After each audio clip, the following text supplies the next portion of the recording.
Deion Sanders is heading into year 2, but is it pivotal enough to be his last chance at putting together a winning team?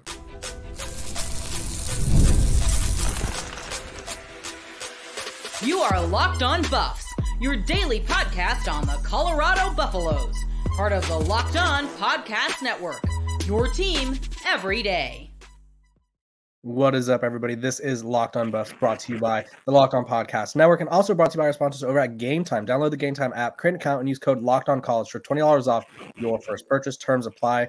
Joining me today, Scott Procter, the former quarterback legend, the Colorado reporter over there, who's getting you guys covered on all things Colorado football and all things Colorado in general. If it's happening in the state of Colorado, he's got you covered. Scott, thanks for joining us. We are starting off the show with a hot take by a former Buff, and we all know we love a good hot take. I'm going to play the video for you guys real quick, and then me and Scott are going to give you our sort of opinions on it, because obviously it's a very controversial opinion, I would say, Scott. I feel like you'll agree, and I feel like the people will agree. And this is former Colorado running back Phillip Lindsay talking about Coach Prime. Goes out there and wins. This is going to be one of the biggest stories we have to cover. We'll be like going back and forth between talking Broncos in September. It has that kind of potential.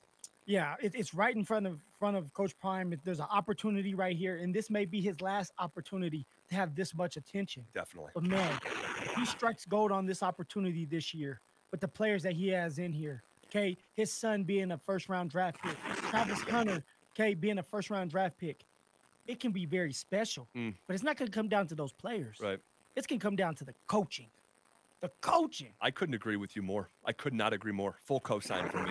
You know, we criticized Sean Payton last year for some of the things he did on the coaching side of it.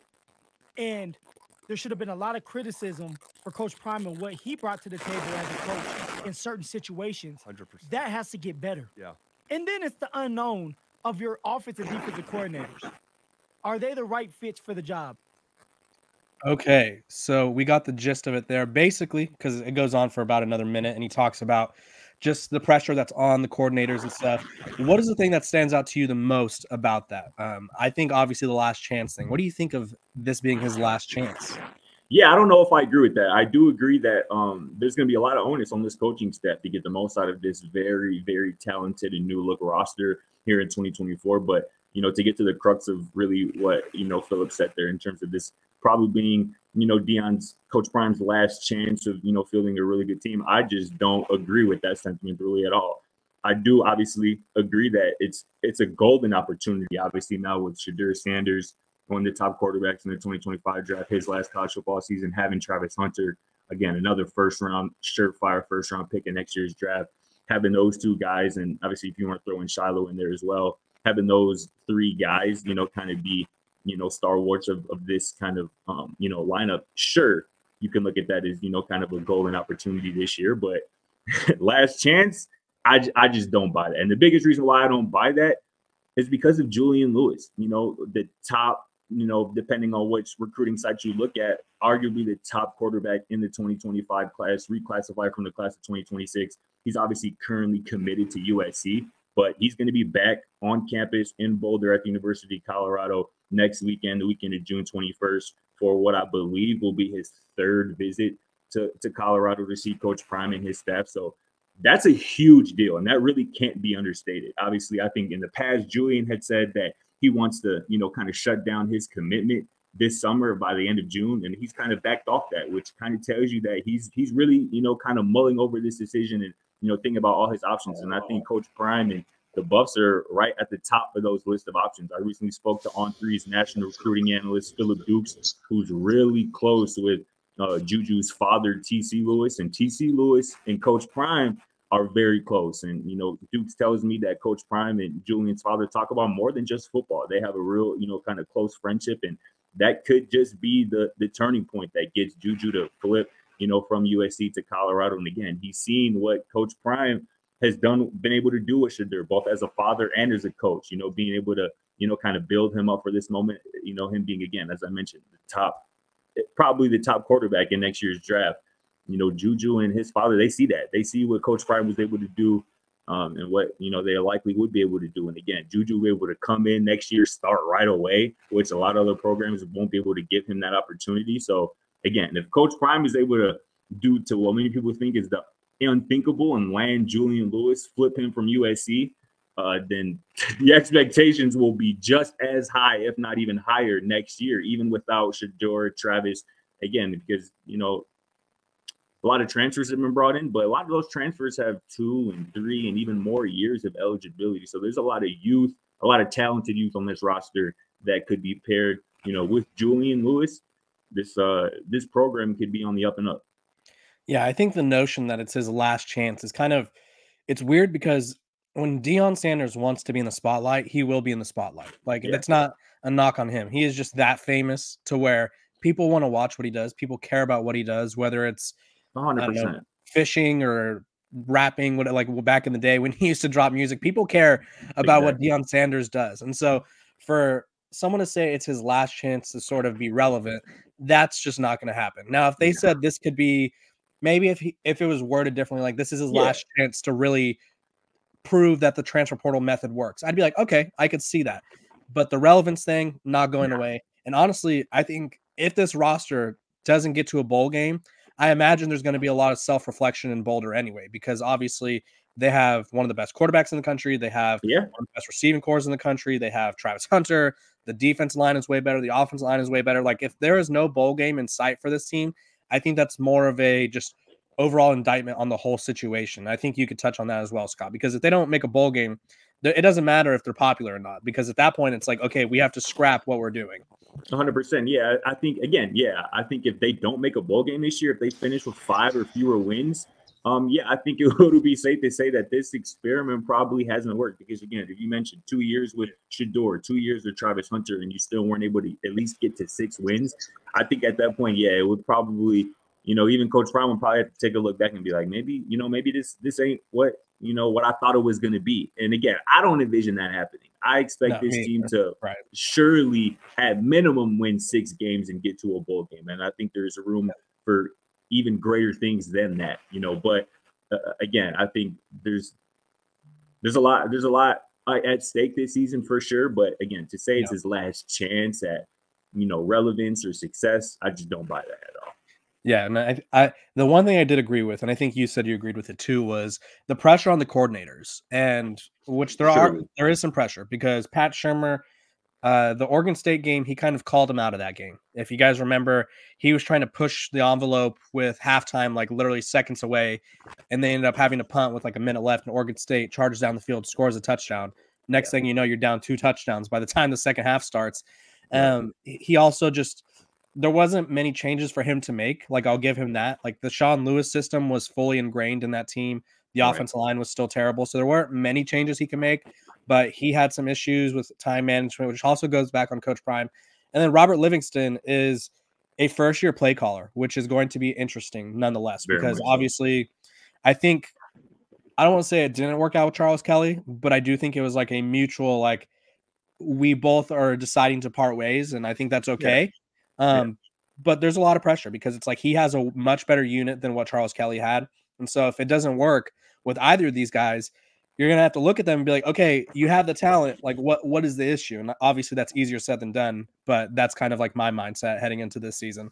Yeah, no doubt. And like I said, I completely agree with Phillip Lindsay on that part of things, where again, there's going to be a lot of onus on this coaching staff. That's something that I brought up on your show here in the past, just about how important this coaching staff is going to be to the success of this team this year, most notably because the talent level has just risen on both sides of the ball exponentially, pretty much, particularly in the trenches, on defense. Again, talking about Livingston, yes, he's never called plays, but he worked under arguably one of the best defensive coordinators in the NFL for the last handful of years, Lou Anarumo, the Cincinnati Bengals defensive coordinator. So, I don't think there was anybody probably that he could have been that was better that, Livingston could have been learning from over these last few years. And as far as Shurmur goes, Shurmur's experience, man, he's been doing this for a long time, man. He is not new to this, man. He is true to this.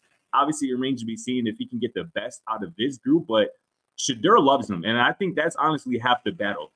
You know, and say as long as Shador and Pat Shurmur stay on the same page, I think this offense is going to flow and be really explosive. Because because the talent level on that side of the ball is really just unreal. Again, that receiving core is top 10 in the country. I don't really care what anybody has to say. The offensive line has improved immensely. I just had a story about how that offensive line, the talent, the starting group has improved. The depth of that group has improved. And I think there are 9, 10 guys that they would feel comfortable starting out there to protect Shador this season, which is a far cry from the unit they had to roll out there last year. So, again, Shurmur, Livingston, they got important jobs, but their jobs are going to be made much easier by the talent that has been acquired by this recruiting staff here this offseason.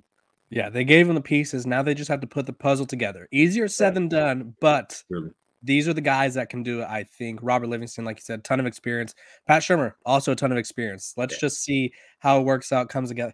August, 31st, needs to come a whole lot, or they're August 29th or something. Yeah, it's a Thursday game. I believe it's a Thursday game. Yeah. So August 29th, hurry up and get here. When we come back, we're going to be talking about Travis Hunter's importance because I think it's understated by the national media. But first, a word from our sponsors over at Game Time. Game Time makes getting NBA tickets even faster and easier. Prices on the Game Time app actually go down the closer it gets to tip-off. They have last-minute deals. You could save up to 60% off buying last minute for sports, comedy, theater, concerts, whatever you need. Save even more with the exclusive in-app deals on select seats ahead of the game or the event. The NBA Finals are ongoing. Go get your tickets. Game Time has the perfect prices, and they have this cool thing where you can see where you're sitting, so there's no bad seat in the house with Game Time because you know exactly what you're getting. Take the guesswork out of buying NBA Finals tickets with Game Time.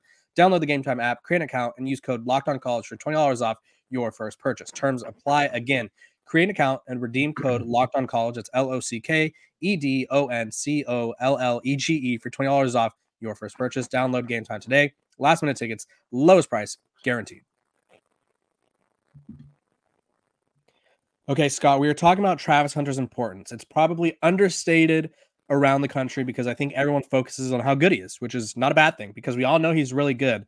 But I think Colorado needs to manage him better. Now, a lot of people got on me for bringing this up, and I'll give you some context. I mentioned that he has had some issues with injuries during his past 3 years of football. I think I saw some of that back and forth on the X app. On the X, yes. So, context, I was not saying he's injury prone. I'm just saying he has had some injury issues. Going back to his high school, his senior year of high school, I believe the number he is at is I think he's missed a total of 13 games the past 3 years combined. So 5 in high school, 5 his freshman year at Jackson State, and then 3 this past year at Colorado. So when you have someone as talented as Travis Hunter, I feel like, and the team around him is a lot better than it was last year, I feel like you could sort of take these chances of not forcing him to play every single snap available because at the end of the day, you don't get an award for playing you do. You get the Paul Horing Award, but you don't get wins for playing every snap of the game. But you do get wins for maximizing someone who can play every snap of the game. Tell me what you think, Scott. Yeah, I mean, I think one of the most fascinating storylines for this season, I think, is going to be how Deion and his staff manage Travis Hunter's, kind of workload on both sides of the ball. Obviously, he's going to play on both sides of the ball because he's arguably the most talented receiver in college football, arguably the most talented cornerback. Right, he should be. He belongs out there, and he also wants to do that. He also wants to showcase, that part of his game, which is awesome, and it's awesome for the Bucs and awesome for him and his NFL future as well. But speaking of his NFL future, I think most of that will be spent playing cornerback, playing on the defensive side of the ball, and I think this coaching staff should make it a point where it's almost like a 60-40 split, a 65-35 split where he's playing more defense on offense. He don't need to be out there every offensive snap. Yes, you would love him out there in 3-4 wide receiver sets because, the rapport that he has with Shador in the passing game is uncanny. But, with Will Shepard, with Amarion Miller, with Jimmy Horn Jr., with LaShante Wester, who I'm really excited for, that whole group I'm excited for, Cam Michael, Draymond Miller, a couple freshmen. This is a loaded wide receiver core. Let Travis Hunter get some breath every once in a while so he can be fully locked in on defense and shutting opposing wide receivers down, because this Big 12 conference has some really talented wide receivers, starting with, Ted McMillan at Arizona, Dorian Singer at Utah, the transfer from Arizona and USC, previously. Iowa State has a couple of really good receivers. Obviously, Colorado doesn't play them this year, but again, this conference is chock full of pretty much every week you're going to be facing a stud receiver, if not two.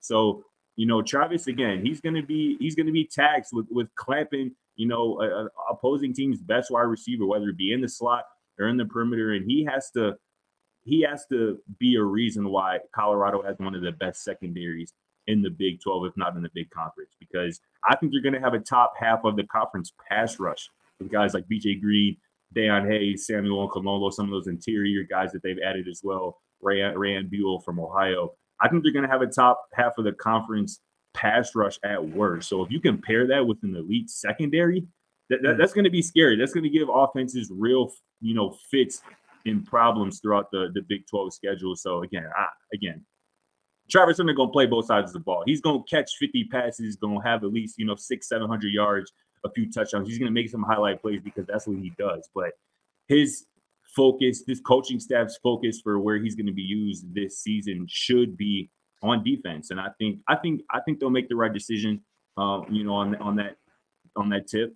But it's going to be fascinating again to see how exactly they utilize him, because I know he's going to want to be out there as much as he can, and it's probably going to be some difficult, awkward conversations, between Coach Prime and Travis or somebody on that staff. And we're like, we don't need you out there right now. Take a little breath, drink this Gatorade, and come ready to rock and roll next series here. Yeah, I think every other offensive drive would be the drive, or it would be the mindset I'd go with. And you don't have to you don't have to limit him. Like, it doesn't have to be like, okay, you don't get to play this drive at all. Like, maybe he goes in once you cross the 50 or whatever it is. Like, maybe you just figure out situations where he could go in. But I think a healthy Travis Hunter playing at his best, because we saw, I would say, arguably when they were 3-0, I think that was, and obviously until he went down, that was the best version of Travis Hunter that we had seen on both sides of the ball. Because he was fresh too, right? You know, that plays a part of it.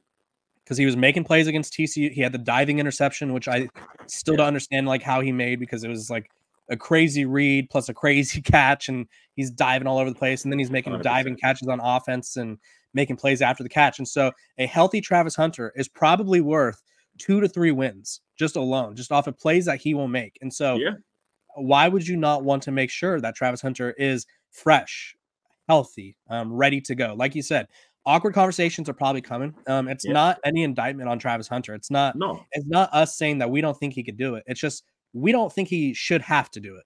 And also, too, I think Travis is mature enough and smart enough to know to take that coaching and be like, you know what, coach, y'all probably right. I don't need to be out here burning myself out, especially early on in the season, because again, if things go the way this team is planning it, they're gonna be playing into December, hopefully, you know, with the Big 12 championship game, and obviously, you know, having a bowl game past that. So you don't want to run your guy into the dirt 2-3 weeks into the season, even if he is in tip top shape and you know, really built for playing, you know, two ways. And again, this is another thing, just talking about how great Travis is. A lot of people give him mess for what occurred against Stanford, obviously blowing that lead, and him, you know, being partly responsible for a Stanford wide receiver having over 200 receiving yards. But I look back recently, and Travis was in coverage on a lot of those big plays given up to Stanford. But the man also had over 13 catches and over 130 yards himself, Travis Hunter, on offense. Yeah. So I just can't imagine him chasing around, you know, a really good, you know, Pac-12 receiver for an entire game and catching 13, 12 balls for over 100 yards on the other side of the ball. That's just something that is amazing, but it's not something you want to be seeing every week or every other week if you can help it. And obviously, you know, again, he's talented. 57% completion rate is what he allowed to opponents last year, which is just absolutely elite. Again, people want to just point out the Stanford game and, you know, try to downplay him, but Travis Hunter really liked that. And I think we're going to get to see the best version of him this fall in 2024.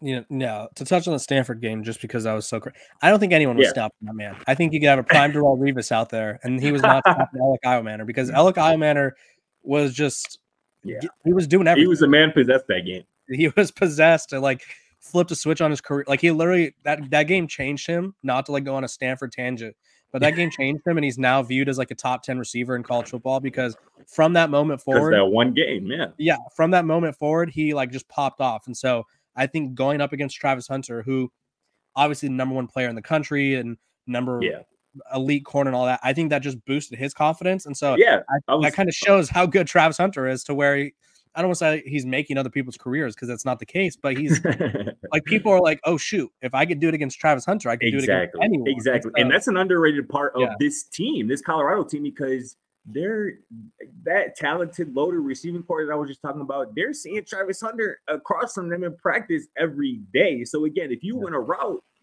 against Travis Hunter in practice, you thinking like, oh, I'm really like that. And again, that confidence is real. Confidence in sports and in football in particular is very real. And again, you mentioned it with Elomayor. You have an experience like that against somebody who's a top 10 draft pick. You ball out against him. You think of yourself differently. You know what I'm saying? And that bleeds out into your play. And I think we're going to see some of that with some of these guys in this receiving core for the Bucs here this fall too. Yeah, it was definitely a weird game, to say the least. But Travis was coming back off of injury, and they said, "Okay, go play his first game back. Every snap, go play it." And I think that was kind of proving our point, to say the least. When we come back, we're going to be talking about transfers that Colorado absolutely needs to make an impact in 2024.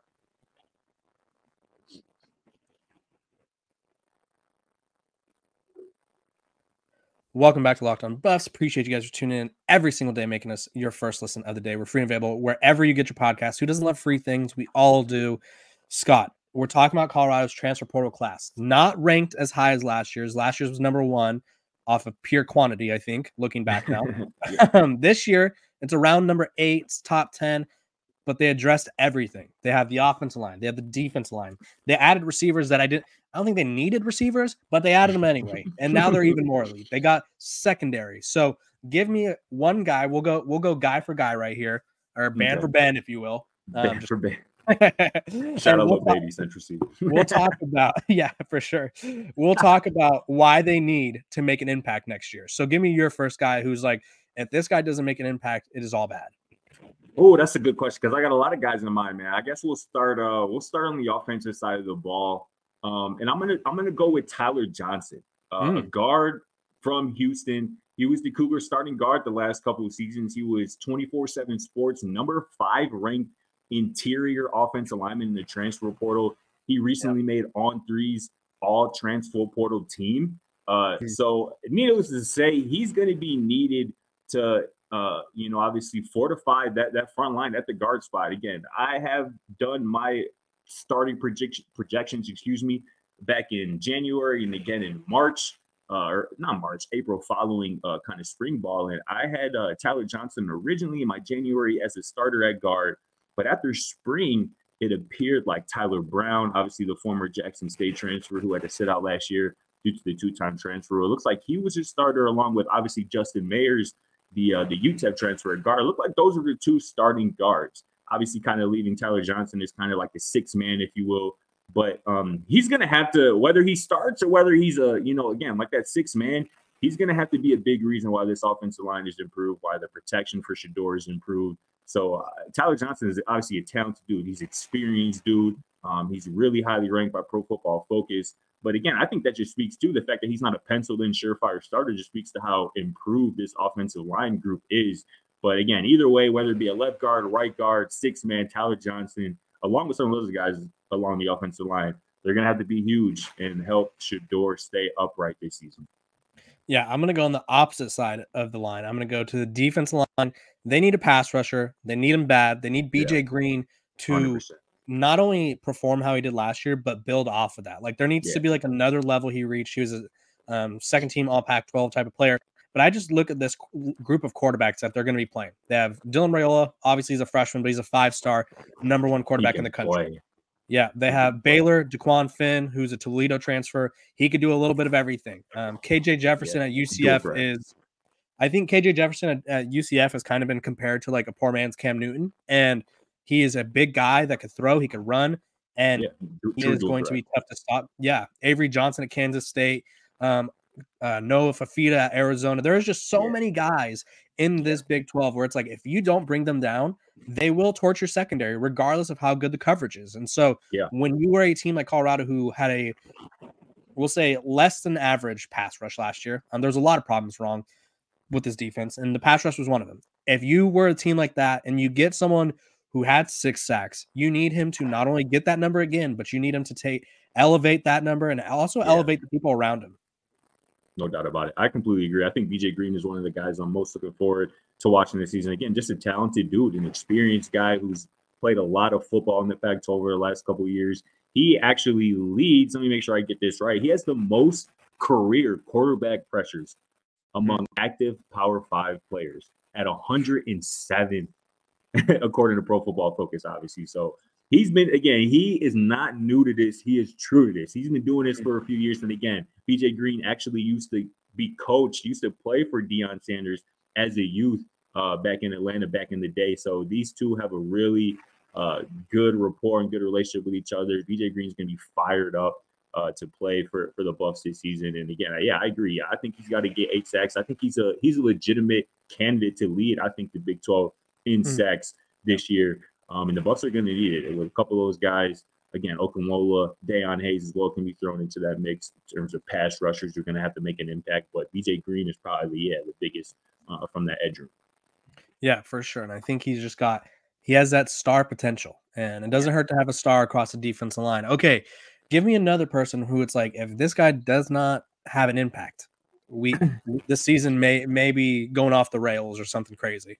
Yeah, for sure. I'm going to stay on the defensive side of the ball with a guy I talked to not too long ago, a transfer, Nikai Hill-Green, linebacker transfer from Charlotte, played previously at Michigan, played a really pretty big role on the Michigan team a couple years ago when they were in the college football playoff.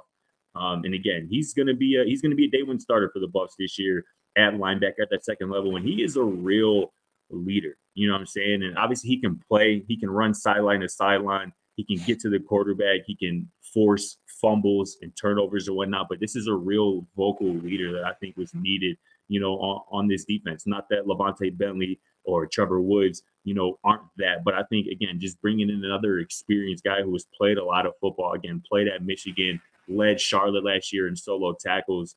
I think he's going to have to make a big impact on this second level of defense because, as I mentioned earlier, I think the pass rush has a lot of upside. I think the secondary has a lot of talent with Travis Hunter, Preston Hodge, DJ McKinney, Colton Hood, the Auburn transfer. So if this second level, this linebacking group led by Nikai Hill-Green, I think if he can make this linebacker group, this second level of the defense really solid, I think the defense as a whole has a potential to be one of the best in the conference. Yeah, they have a lot of guys on defense that I'm really interested in, but none more than DJ McKinney. He's kind of like, I don't want to credit him for being the guy that pushed Cormani out because that's obviously not what he was brought in for. But they brought him in for a reason, and they brought him in to be that second corner. And I feel like he has the Big 12 experience. He played a lot for an Oklahoma State team that was a runner-up in the Big 12 last year. And they need him to sort of take on not the corner, the CB1 role, but they kind of need him to be like CB1B, if you will. Travis Hunter is obviously the guy, but they need him to be the guy outside of the guy because obviously if teams are smart, they're probably not going to try to test Travis Hunter all the time. It's just not it's not the best strategy for success. Like you said earlier, 57 completion percentage against him. It's just not always going to work out. So that means they're going to have to pick on someone else. And so I think DJ McKinney, if he is able to sort of be that guy, because Omarion Cooper, while he had some bright moments, he got picked on a lot last year. It's no shade against him. He was the quote unquote weak link of the secondary. And so teams went after him. DJ McKinney, they're going to go after you. So now he has to be that guy. Scott, I need you to give me someone on offense because I feel like we're just two defensive guys apparently today. Yeah, for sure. I mean, again, I started with the O-line, and I could give you 4 or 5 wide receivers, man. I love LeJontay Wester, man. I think he has an all Big 12 season coming. Will Shepard's going to be dope. Omarion Miller is going to break out this season. Jimmy Horn Jr. is going to continue to be consistent. But the Buffs got to have a run game, right? They got to have a run game. Pat Shurmur got to have a run game to complement Shador's passing game. So I'm going to look at Dallin Hayden, who is looking like probably going to be the day one starter at running back for the Buffs this season. transfer from Ohio State. Didn't play a ton last season, but in 2022 he was really good when the Buckeyes running back room had some real injuries. Played really good in a bowl game, in a playoff game actually, rather, against Georgia. Ran for 100 yards against a few Big Ten teams back in 2022. So this boy can play, man. Again, has a couple years of eligibility, so it's not just a last year kind of fling. He's gonna be able to grow with this group here. And he's a talented dude, man. I think Ryan Day, Ohio State head coach, last spring said that he's best with the ball in his hands. The boy can make people miss, and he's electric. So again, with an improved offensive line, with defenses knowing that this is a pass-first team regardless, you're going to see a lot of light boxes. And I think it's going to help Dallin Hayden really, be able to shine and give this offense a legitimate, running game, something that they didn't really have much at all last year. Breakout season for Dallin. I appreciate you, Scott, for hopping on. Tell the people what you're working on, where they can find you. Absolutely, man. Y'all can find me on X, formerly known as Twitter, at Scott Procter _ It's right here. Kevin already got it ready to go. Yes, sir. Follow my work also at coloradoin.com. Just had a story again on the Buffs offensive line, how much it's just improved. Got some other great stuff coming up here soon. So Kevin, I appreciate you as always having me on. It's always dope chopping it up, talking ball and some Buffs switches. Yes, sir. I appreciate you hopping on. I appreciate all you guys for tuning in every single day, making me your first listen of the day. We're free and available wherever you get your podcast. Make sure to like, subscribe, share this with a friend, share it with your mom, your dog. I don't care. Share it with someone. Let's grow the community and hope everybody has a great Wednesday.